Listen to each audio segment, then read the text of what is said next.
Bonjour et bienvenue sur cette nouvelle vidéo de Liolabs. Donc aujourd'hui, ce que je vous propose, c'est un petit cours de programmation, un Hello World sur un Commodore 64. Attention, il ne s'agit pas de faire un 10 print et puis un petit texte fermé guillemets.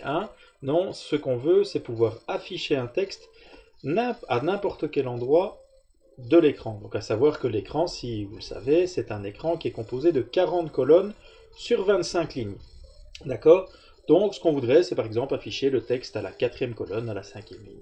Donc, pour vous démontrer qu'il s'agit d'un jeu d'enfant, c'est le fiston qui va s'appliquer aujourd'hui. Salut.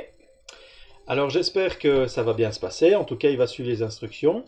Et vous allez voir que progressivement, même vous pourrez le refaire assez facilement à la maison. Donc, je vous propose de passer sur l'éditeur Turbo Rascal. Je vous en avais déjà parlé précédemment. Donc, c'est un éditeur qui fonctionne un peu comme du Pascal, qui, lorsqu'il compile son programme, ça y est, il a le coronavirus, quand il compile son programme, vous donnera un fichier de type PRG ou bien un fichier D64, c'est bien ça, que vous pourrez utiliser sur un vrai Commodore 64 à l'aide d'un PI 1541, ou bien sur un émulateur de votre choix comme WinVice, ce qu'on va voir ici dans le programme, ou pourquoi pas sur un C64 Mini ou un C64 Maxi. Donc bref, en résumé, sur tout ce qui existe en Commodore 64. Tout ce qui est 64 quoi. Exactement. Bon, tu te sens prêt? T'es chaud boulette comme on dit dans le coin? Dans le jargon. Dans le Mais jargon. oui, d'accord. Alors, on passe sur l'éditeur du Turbo Rascal. Voilà à quoi ça ressemble. Donc, je vais fermer pour le moment le WinVice. Ce qui est l'écran d'accueil de Commodore 64. C'est ça, sur l'émulateur. Voilà, donc il disparaît pour le moment. On va pouvoir se concentrer sur la partie programmation.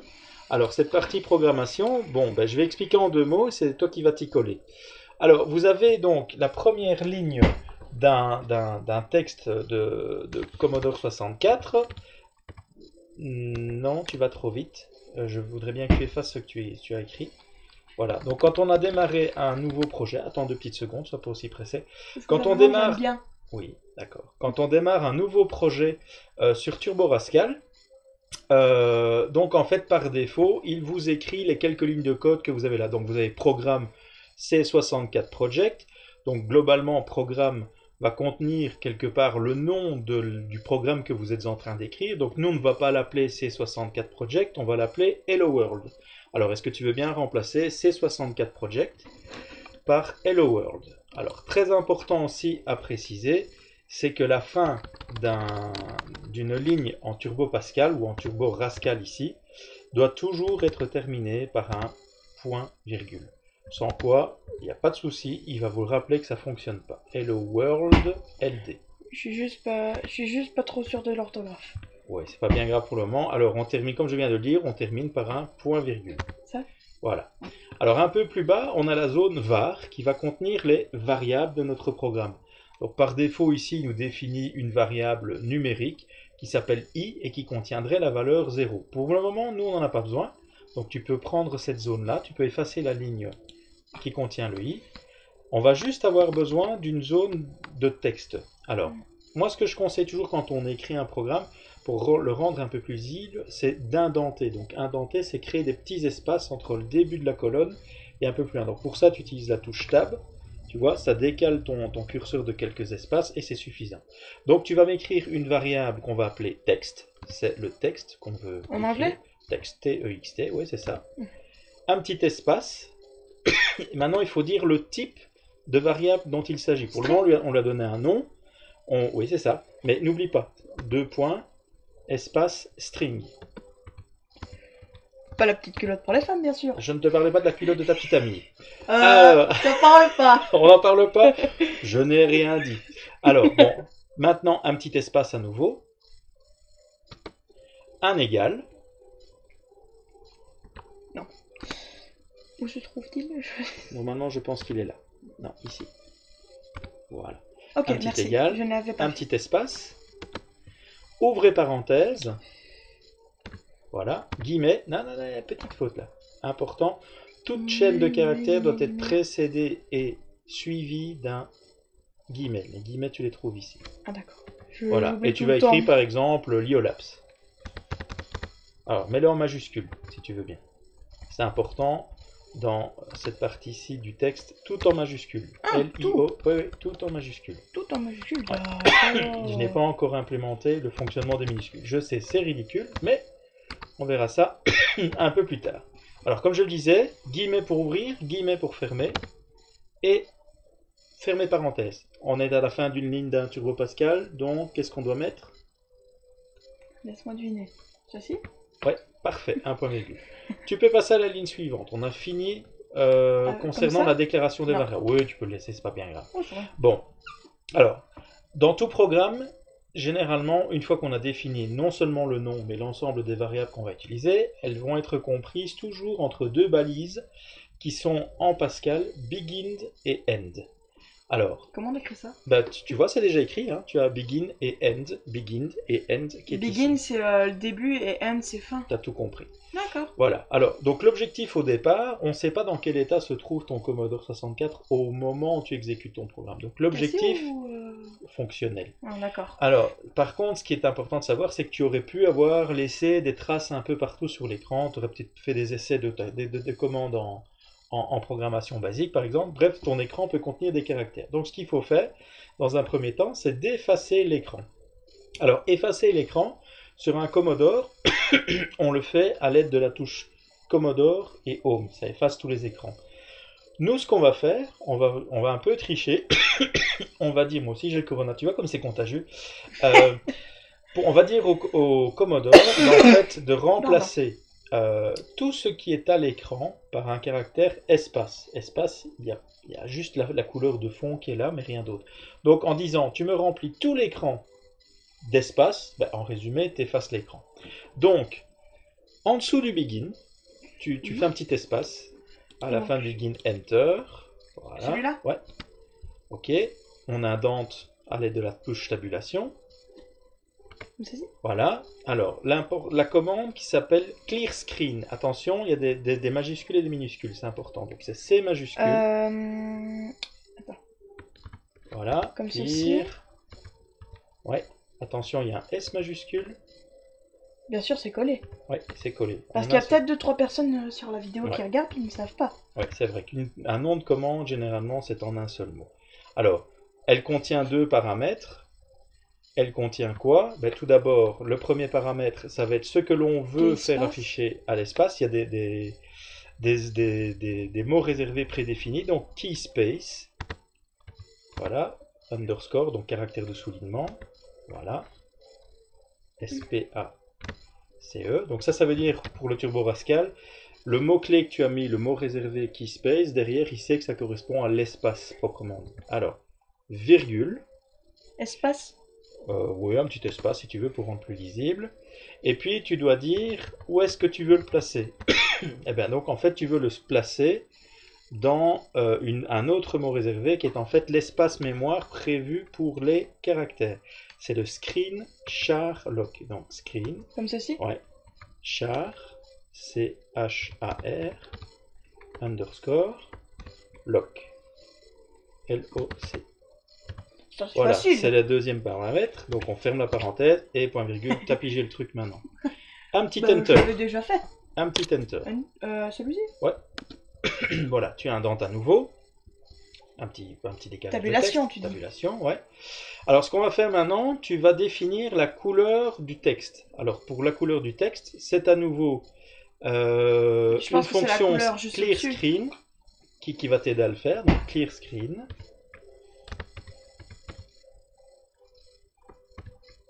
Parfait, sans que je te dise, tu fais attention. Et en plus, je pense qu'il est la même couleur que ce qu'on a écrit. À peu de choses près. Ben ça, on va voir, on peut le définir. On peut mettre n'importe quelle couleur, hein. Mais c'est des mots anglais. Alors, tu ouvres parenthèse. Donc, le premier paramètre, c'est la couleur dans laquelle tu veux afficher le texte. On va choisir? Bah, ouais. Qu'est-ce qui te ferait plaisir? Ben, le jaune. Jaune? Allez. Comment on dit jaune en anglais? Bah, yellow. Okay. C'est vraiment un travail de... Non, rien. Yellow. Virgule, et alors maintenant tu dois dire à nouveau où tu veux faire... Screen call lock. Ouais, c'est ça. Donc tu dois effectivement, je vois que tu te souviens de ce qu'on a discuté tantôt. Screen, underscore, call pour color. Oui, c'est vrai. Call... Underscore... Lock. Bah, call lock. C'est la même Voilà. chose, mais inversé. Alors, on ferme la parenthèse et... Oui, c'est vrai. Et le petit point-virgule. Ok, Ici, parfait. voilà. Une ligne suivante, troisième instruction. Maintenant, ce qu'on va dire à l'ordinateur, c'est de positionner son curseur là où tu veux que ton texte apparaisse. D'accord? Alors, pour ce faire, ben, tu fais la commande move to, Mauvais taux, quoi. move, se déplacer, jusqu'à move to. Allez. Normal, c'est un mauvais veto. Alors, c'est M-O-V-E-T-O. Normal, c'est un mauvais veto. Oui. Oui. Concentre-toi seulement. Allez, ouvrez parenthèse. Oui. Et tu vas par exemple positionner 10e ligne, 12e colonne. Donc 10,12. Un exemple comme ça. Je peux mettre point 12 ? Virgule. L'important c'est virgule. Voilà. Donc là, tu as défini deux paramètres. En X et en Y. Je veux que tu déplaces le curseur là-bas. Et qu'est-ce que tu dois déplacer? Virgule. Tu dois mettre la partie haute. Je sais que c'est compliqué, mais ça j'expliquerai un peu plus tard. Donc la mémoire écran est divisée, je crois que c'est D800 si j'ai bon souvenir, est divisée en deux parties. Il y a le D8 et le 00. Nous, ce qui nous importe, c'est la partie haute de cette adresse. Donc I, comme tu viens d'écrire. Et puis après, tu écris l'adresse de l'écran. Donc c'est Screen Sherlock. Screen Sherlock comme tu as utilisé au-dessus.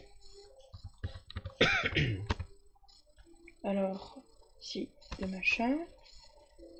Screen char Underscore. lock. On ferme la parenthèse et une là fois. le point. Non, attends, regarde. Tu as Ah oui, parenthèse la ouvrant. deuxième fois. Voilà. Et là un point virgule. Et là un point virgule. Ok. Enter. Donc là, tu as déplacé ton curseur à un emplacement spécifique de la mémoire. Tu indentes avec une tabulation. Encore une fois? Oui. Comme ceci. Voilà. Et maintenant, on va afficher le premier texte.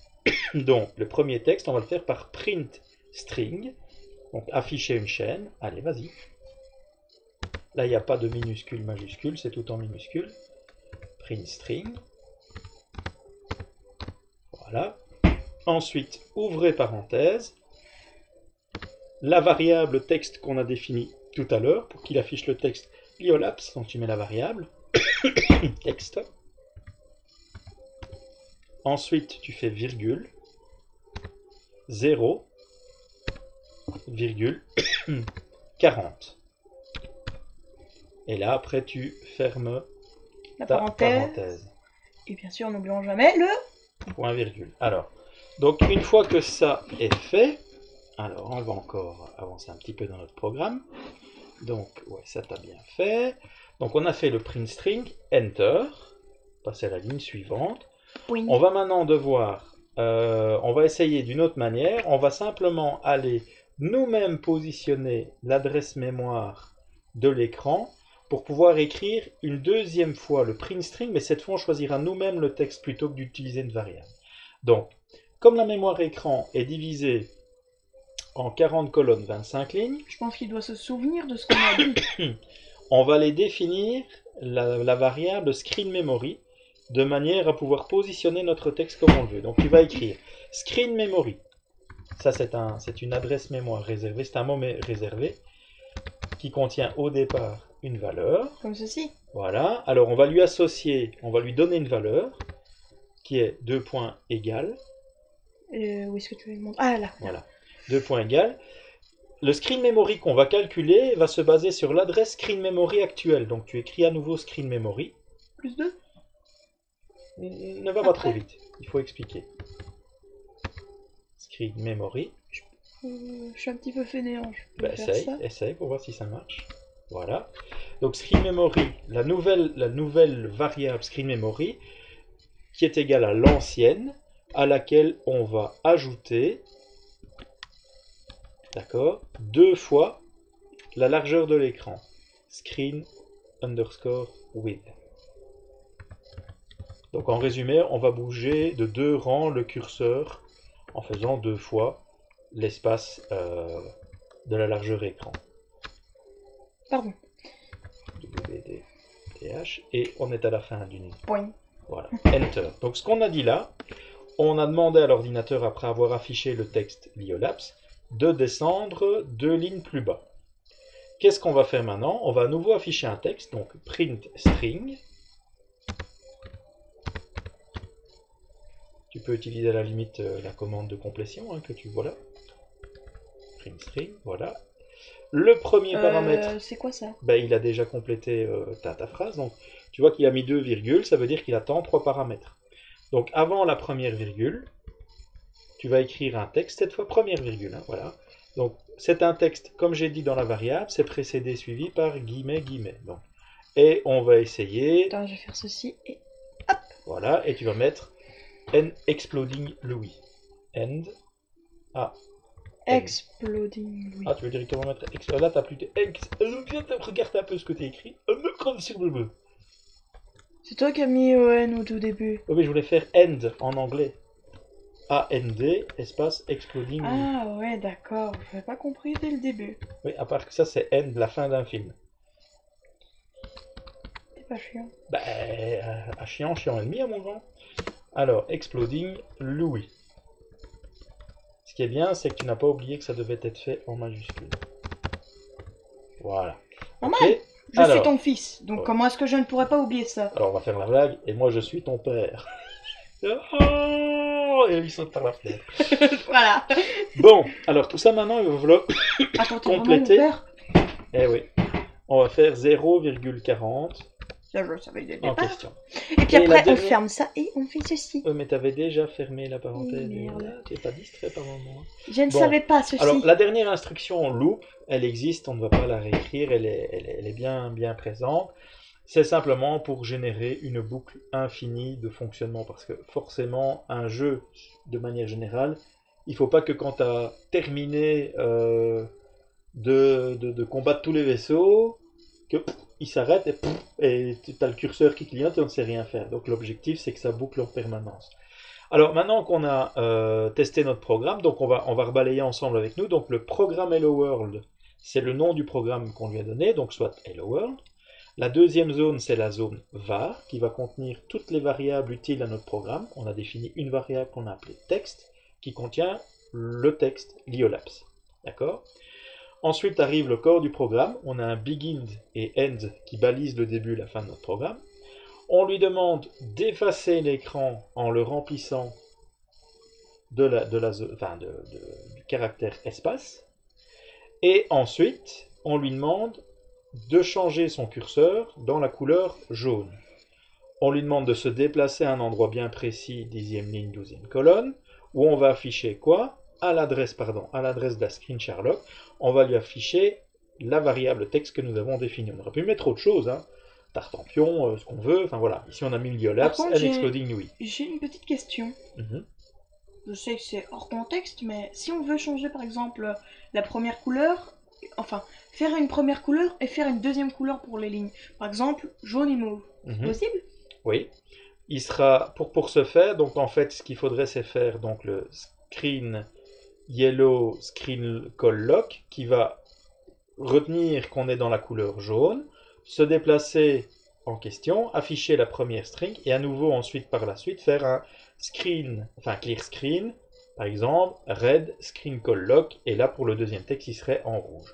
On testera ça éventuellement après. Ouais, alors, on va déjà voir si notre programme fonctionne, donc je vais te demander de cliquer sur le bouton run ici.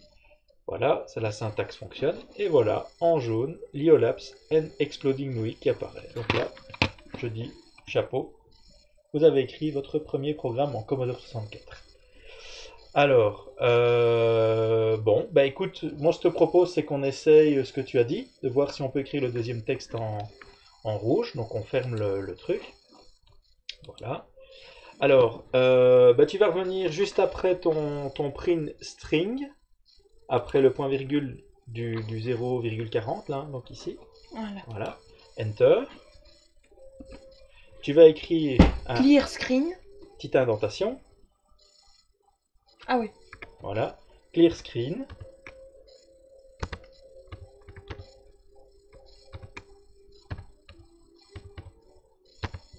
Ouvrez parenthèse. Comment on dit encore mauve? Je suis pas sûr, c'est purple, mais je suis pas sûr qu'elle est définie. Essaye peut-être des classiques comme red, comme black, comme white. Comme retrait extrêmement dangereux. Ouais, par exemple, bonjour la pub pour le film. Virgule. Qui est soit en position un très bon film. Oui, screen call lock.